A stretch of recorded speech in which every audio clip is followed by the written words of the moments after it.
আসসালামু আলাইকুম।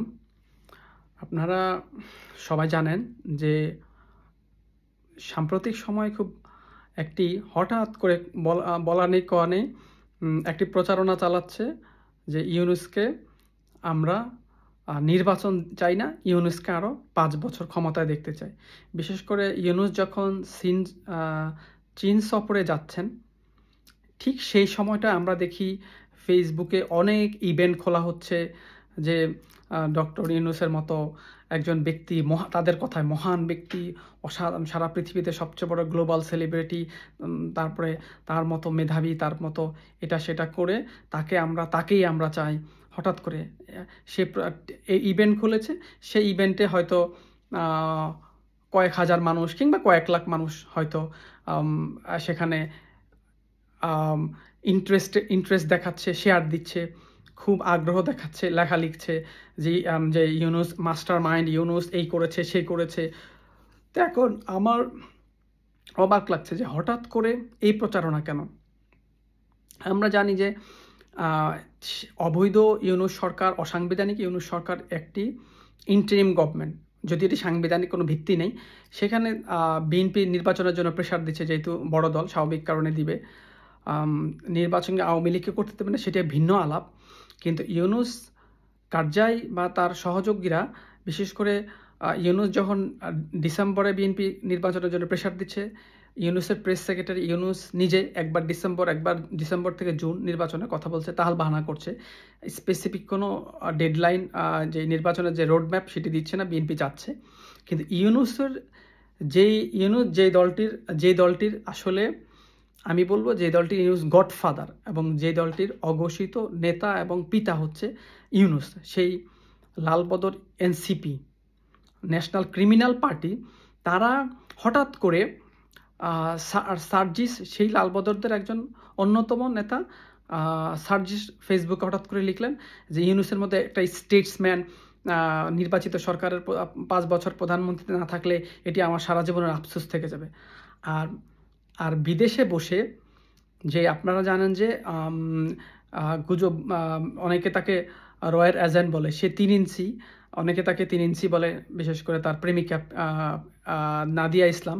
কেন ৩ ইঞ্চি বলে সেটা আপনারা অনেকেই বোঝে, অনেকে বোঝে না, সেটা আপনারা বুঝে নিয়েন।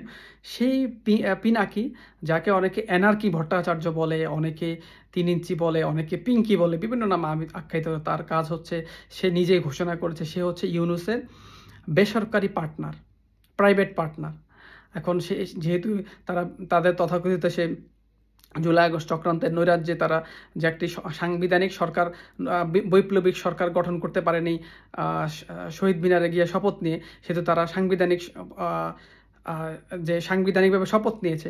এই কারণে তারা তাই বেসরকারি পার্টনার হিসেবে সরকারকে প্রেশার দিয়ে, অথবা সরকারের কথাগুলোকে নিজে বলে বাস্তবায়ন করে, তার মাধ্যমে বাস্তবায়িত হচ্ছে, মব ক্রিয়েট করে। সে হঠাৎ করে একটা নতুন তত্ত্ব হাজির করেছে যে ইউনূসকে ক্ষমতা রাখতে হবে, এই বিপ্লবকে বাঁচিয়ে রাখতে হলে, দেশকে বাঁচিয়ে রাখতে হলে কী করতে হবে, এই ২৯ সাল পর্যন্ত দেশ, অথবা আগামী ৫ বছর পর্যন্ত ইউনূস সরকারকে থাকতে হবে। সেক্ষেত্রে অদক্ষ অযোগ্য অনেককে বাদ দিয়ে যে মোল্লা, যে হঠাৎ করে তারেক জিয়াকে প্রধান উপদেষ্টা করবে, এবং অনেক যে মোল্লা আছে, মামুনুল হক সহ যে লালবদররা আছে তাদেরকে, এবং লালবদরদের অনেকে বিএনপি থেকে, অন্য দল থেকে নিয়ে, বাম সহ যারা জীবনে নির্বাচন করলে জামানত বাজেয়াপ্ত হবে, এনসিপি ন্যাশনাল ক্রিমিনাল পার্টি, তাদেরও জামানত বাজেয়াপ্ত হবে, তাদেরকে দিয়ে একটি হঠাৎ করে ইউনূসকে ৫ বছর ক্ষমতা রাখতে হবে। তো এই যে প্রচারণায় অনেকে ইভেন্টটি খুলেছে লালবদররা এবং জামাত শিবির।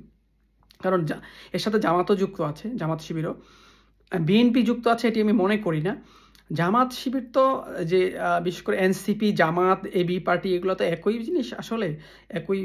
তাদের তো বিভিন্ন মুখোশ পরে বিভিন্নভাবে তারাও হঠাৎ করে নামে বেনামে গ্রুপ খুলে তারা এটাকে বিভিন্ন, বিশেষ করে অরাজনৈতিক লোকদের বুস্ট করে, বিভ্রান্ত করে, তারা জুলাই আগস্ট চক্রান্তের সময় যেমন বিভ্রান্ত করেছেন, এরকম ইউনূসের নামে কিছু, তিনি 5 মাসে কী করেছেন, তিনি শসার দাম কমিয়েছেন, আলুর দাম কমিয়েছেন, লাউ পাতা, শাক পাতা, এটা শীতকালীন সবজি, ওই সময় কমেছে, সেটা ইউনূসই করেছেন।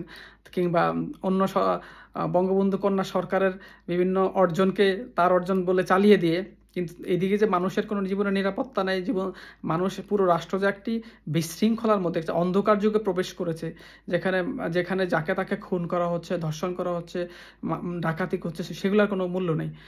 যাকে তাকে নিয়ে খুন করা হচ্ছে, যাকে তাকে যার নামে তার নামে মামলা দিয়ে টাকা আদায় করা হচ্ছে, এই যে একটা নৈরাজ্য।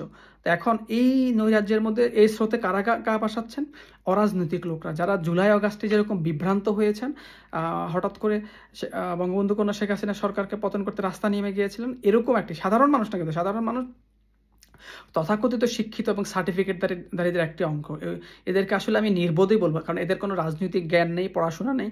এরা এবং একটি সুবিধাবাদী শ্রেণী এরা, যারা আসলে আওয়ামী লীগে থাকলে আওয়ামী লীগের গুণগান গায়, বিএনপি থাকলে বিএনপির গুণগান গায়, আর জামাত থাকলে জামাত, তো এখন জামাত কিংবা লালবদর কিংবা ইউনুস থাকলে ইউনুসকে বাবা আব্বা ডাকে। তারা যাকেই ক্ষমতা আসে তাদেরকে আব্বা ডাকার তাদের অভ্যাস আর কি। তো এদের এই সুবিধাবাদী শ্রেণীটি আর রাজনৈতিক অজ্ঞ শ্রেণীটি, যাদের কোনো পড়াশোনা করার কোনো জ্ঞান নেই, যারা হলো রিলস নির্ভর, যারা হলো হেডলাইন নির্ভর, টিউবলাইট একটি প্রজন্মের একটি অংশ আর কি, টিউবলাইটের মতো। তো এই যারা কোনো কিছুর গভীরে খতিয়ে দেখে না, কোনো কিছুর গভীরে যায় না, গভীর কোনো তার পড়াশোনা নেই, এই একটি অংশ এই প্রচারণা অংশ। আর জামাত তো সেই প্রচারণা অংশ, কারণ জামাত 1940 সালে প্রতিষ্ঠার পরে কখনো তারা এত সুবর্ণ, এত স্বর্ণযুগ তারা পায়নি। বিএনপির আমলে 1 থেকে 6 সালে কিছুটা পেয়েছিল, 2জন মন্ত্রিত্ব নিয়ে, আর শিল্প কৃষি এবং মন্ত্রণালয় এবং আপনার সমাজ কল্যাণ মন্ত্রণালয়। কিন্তু এই পুরো প্রশাসনে সবাই জানে যে পুরো প্রশাসনটাকে জামাত কন্ট্রোল করছে। যার কারণে জামাত চাচ্ছে না এই মুহূর্তে নির্বাচন হোক, কারণ জামাতের নিবন্ধন নেই, এনসিপি নিবন্ধন পায়নি। আর তো ইউনুস কারজাইকে রেখে, যেহেতু তারা জানে বিএনপি এই তাদের তথাকথিত সংস্কার মানবে না, আর আওয়ামী লীগ ক্ষমতা আসলে তো আওয়ামী লীগ যখন ফেরত আসবে এগুলো ডাস্টবিনে ফেলে দেবে, কোনো কিছুই রাখবে না, আওয়ামী লীগ ডাস্টবিনে ফেলে দেবে।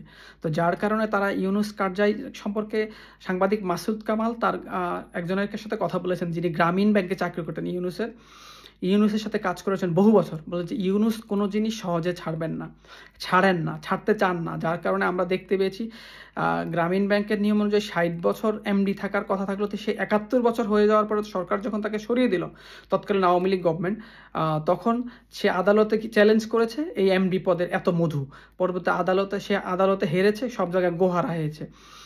এই যে তার যে লোভ, তার যে লালসা, তো তিনি মাসুদ কামাল বললেন, যে সাংবাদিক মাসুদ কামাল, যে এই কারণে ইউনুস সহজে এই পদ ছাড়বেন না, কোনো না কোনো ফরম্যাটে তিনি সরকারকে টেনে 29 সাল আর আগামী 5 বছর নিয়ে যাবেন, অথবা নির্বাচনে গেলেও তিনি এমন একটা, যেই ক্ষমতায় আসুক এনসিপি, তিনি তো চাবেন যে জামাত এবং এনসিপি আসুক, যদি বিএনপি আসে তাকে কোনো একটা ফর্মুলায় তাকে রেখে দেওয়া, রাষ্ট্রপতি হওয়া, যার জন্য তারা রাষ্ট্রপতি এবং প্রধানমন্ত্রীর যে ক্ষমতার ভারসাম্য, যে ইউনুস যদি রাষ্ট্রপতি হয় যাতে ঠুটো জগন্নাথ না হতে পারে, ক্ষমতা যাতে তার হাতে অনেক অর্ধেক ক্ষমতা থাকে, যার জন্য রাষ্ট্রপতি এবং প্রধানমন্ত্রীর ক্ষমতার ভারসাম্য চাচ্ছেন। ভবিষ্যতে ইউনুস কোনো না কোনো ফরম্যাটে বাংলাদেশের ক্ষমতার অংশীদার হতে চায়, যেহেতু তার সবসময় একটা লক্ষ্য ছিল দীর্ঘমেয়াদী বাংলাদেশের ক্ষমতায় থাকা। তা আমার কাছে মনে হয় এই 5 বছর যে প্রচারণা চালাচ্ছে, যে কয়েক লাখ লোক, কয়েক হাজার লোক, এটি হালে পানি পাবে না। আমার ধারণা বিএনপি বুঝে গিয়েছে যে বিএনপিকে ক্ষমতা থেকে মাইনাস করা, আর তাদের পায়ের নিচে মাটি নেই, এই কারণে এই চক্রান্ত, এই প্রচারণা খুব একটা হালে পানি পাবে না। জামাত, এনসিপি লালবদর এবং ইউনুস কারজাইয়ের যে গোয়েবলস চেলাপেলা বা তাদের যে সুবিধাভোগীরা, এটি জনগণও পরিষ্কার বুঝে গেছে। 16 কোটি মানুষের 0.2% মানুষও এর সাথে নেই আমি মনে করি। এই জন্য এই 5 বছরের প্রচারণা তাদের, যে কিংবা আজকে তারা প্রচার করছেন ঈদের জামাতে ইউনুস তো জীবনে কোনোদিন নামাজ পড়ে নাই, জানতাম না, সেখানে মানুষের সাথে হ্যান্ডশেক করছে, আর তার কিছু ঘেটুকে দিয়ে বলানোর চেষ্টা করছে যে ইউনুস 5 বছর আরো 5 বছর। এগুলো হচ্ছে আসলে যে এগুলো এই যে স্টেজ ম্যানেজ ড্রামা, এগুলো মানুষ বোঝে, এগুলা বলতে হয় না যে আমরা পলিটিক্সও দেখে কিছু লোককে ভাড়া করা, লোক দিয়ে স্লোগান দেওয়ানো, নেতা ভাইব দেওয়া, এইসব বস্তা পচা ট্রিক্স মানুষ বোঝে। তো আমার কাছে মনে হয় না এই যে প্রচারণা, এটা খুব কাজে লাগবে।